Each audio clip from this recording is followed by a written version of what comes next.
స్వాగతం, సుస్వాగతం. అలరించే ఆనాటి చిన్నపిల్లల కథలతో మీ ముందుకొచ్చింది మీ కథా సుధాలహరి. కథ పిశాచాలు వజ్రాల హారం. సేకరణ శ్రీమతి నంద్యాల సుధామణి. స్వరం నాగమౌనిక. పిశాచాలు వజ్రాల హారం. రాగంపల్లెలో రాజయ్య అనే రైతు ఉండేవాడు. అతని భార్య కనకమ్మ.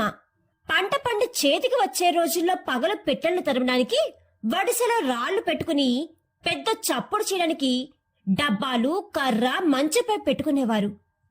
దొంగలు చేలా పడకుండా పంటను కాపాడుకునేవారు. రాత్రి దీపంలా అంతర పెట్టుకుని కాపలా కాచేవారు దంపతులిద్దరూ.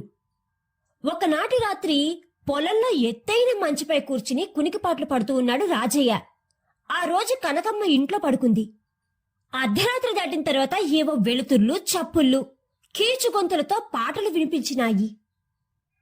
అతని పొలాన్ని ఆనుకుని ఒక కొండ, దానిపైన చిన్న గట్టు ఉంది.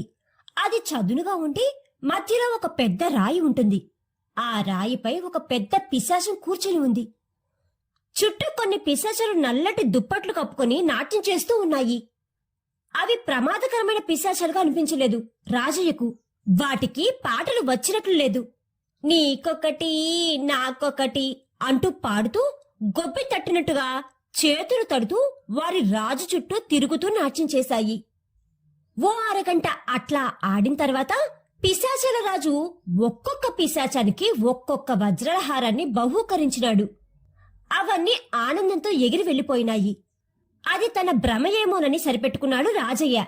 మరుసటి రోజు రాత్రి కూడా ఆ పిశాచాలన్నీ హాజరయ్యి నాట్యం మొదలుపెట్టినాయి. రాజయ్య వజ్రాల హారం మీద ఆశతో మంచదిగి తన వద్దనున్న నల్లటి దుప్పటి కప్పుకున్నాడు. పిశాచాలతో పాటు తను కీచుగొంతు పెట్టుకుని నీకొకటి నాకొకటి అని పాడుతూ గొబ్బి తట్టుతూ నాట్యం చేసినాడు. రాజయ్య చివరిగా అన్ని పిశాచాలతో పాటు తాను వజ్రాల హారం అందుకున్నాడు. అవన్నీ ఎగిరిపోయినాయి. తానొక రాయి చాటును నక్కి అన్నీ వెళ్లిపోయిన తర్వాత మంచం మీదకి వచ్చి కూర్చుని వజ్రాల హారాన్ని చూసుకుని మురిసిపోయినాడు. దానిని అమ్మితే మరో 10 ఎకరాల పొలం కొనుక్కుని ఆనందంగా ఉండొచ్చు అనుకున్నాడు. కాని అతనికి పిశాచాలతో కలిసి తిరిగిన భయం తగ్గలేదు. ఒకవైపు ఆనందం, మరోవైపు భయం. ఇట్లా తెల్లవారింది రాజయ్యకు. మంచు దిగి ఇంటి దారి పట్టినాడు అతను. ఇంటికొచ్చిన తర్వాత పిల్లలు బడికి పోయిన తర్వాత తలుపులన్నీ వేసి భార్య కనకమ్మకు చూపించినాడు. హారాన్ని చూసి ఆమె ఎంతో మురిసిపోయింది. ఒక్కసారి పట్టుచీర కట్టుకుని హారం పెట్టుకుంటానని అడిగింది. అది చాలా ఖరీదు ఉంటుందని, దాన్ని అమ్మితే బోల్డంత పొలం కొనుక్కుని సుఖంగా ఉండొచ్చని, పొలం పనులు కాగానే పట్నం పోయి అమ్ముకొస్తానని, ఎవరికీ చెప్పరాదని ఒట్టు వేయించుకున్నాడు భార్యతో రాజయ్య. ఆమె సరేనన్నది. తిరిగి పొలం వెళ్లిపోయినాడు రాజయ్య. కనకమ్మ శుభ్రంగా స్నానం చేసి పెళ్లినాటి పట్టుచీర కట్టుకున్నది. తలుపులన్నీ వేసుకుని హారం మెళ్ళ వేసుకుని అద్దంలో చూసుకుంటూ ఉంది కనకమ్మ. అప్పుడే పక్కింటి నాగమ్మ గబగబా తలుపులు తట్టింది. తత్తరపడి తీయలేదు కనకమ్మ. చనువుగా వెనుక వైపు వాకిలి తోసుకుని లోపలికొచ్చిందామె. కనకమ్మ మెడలోని వజ్రాల హారం చూసి కళ్ళు తిరిగిపోయినాయి నాగమ్మకి. ఇంత ఖరీదైన హారం ఎవరో రాణులు వేసుకునే దానిలాగా ఉంది. ఎక్కడిది నీకు అని నిలదీసింది. కనకమ్మకు నిజం చెప్పక తప్పలేదు. రాత్రి జరిగిందంతా కళ్లకు కట్టినట్టు చెప్పి ఎవరికీ చెప్పవద్దని ఒట్టు వేయించుకుంది. నాగమ్మ ఆ రాత్రి తన భర్త రంగయ్యను పిశాచాల వద్దకు పంపి తాను ఒక హారం తెప్పించుకుంటానని చెప్పింది. అనుకున్నట్లే రంగయ్య రాజయ్యను ఒప్పించి అతని మంచపై కూర్చున్నాడు. ఇద్దరూ నేస్తులు కావడంతో, ఇద్దరివి పక్కపక్క పొలాలు కావడంతో సరేనన్నాడు రాజయ్య. రాత్రి గుడ్డి వెన్నెట్లో పిశాచాల నాట్యం మొదలైంది. రంగయ్య నల్లటి దుప్పటి కప్పుకొని బయలుదేరినాడు. ఎన్నో జాగ్రత్తలు చెప్పి పంపినాడు రాజయ్య. రంగయ్య నల్లటి దుప్పటి కప్పుకొని పిశాచాలతో కలిసి నాట్యం చేయసాగినాడు.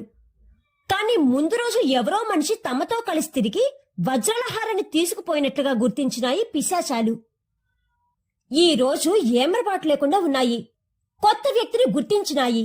అయితే అవి ప్రమాదకరమైనవి కాకపోవడం వల్ల రంగయ్యకు బుద్ధి చెప్పాలనుకున్నాయి. వాటి ఆటలో రంగయ్య మధ్యలోకి వచ్చినట్టుగా చేసి నీవొకటి నేనొకటి, నీవొకటి నేనొకటి అని పాడుతూ అతడి వీపు మీద చిన్న చిన్న దెబ్బలు వేయడం మొదలుపెట్టినాయి.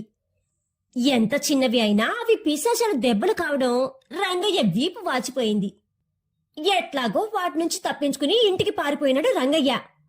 వజ్రాల హారం రాలేదు గాని రాత్రంతా రంగయ్య వీపుపై కాపడం పెడుతూ కూర్చుంది నాగమ్మ నిట్టూర్పుడు విడుస్తూ.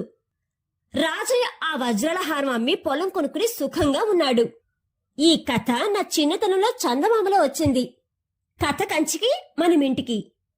పిశాచాలు వజ్రాల హారం అనే ఈ కథ కనుక మీకు నచ్చినట్లయితే please like share and subscribe to our channel.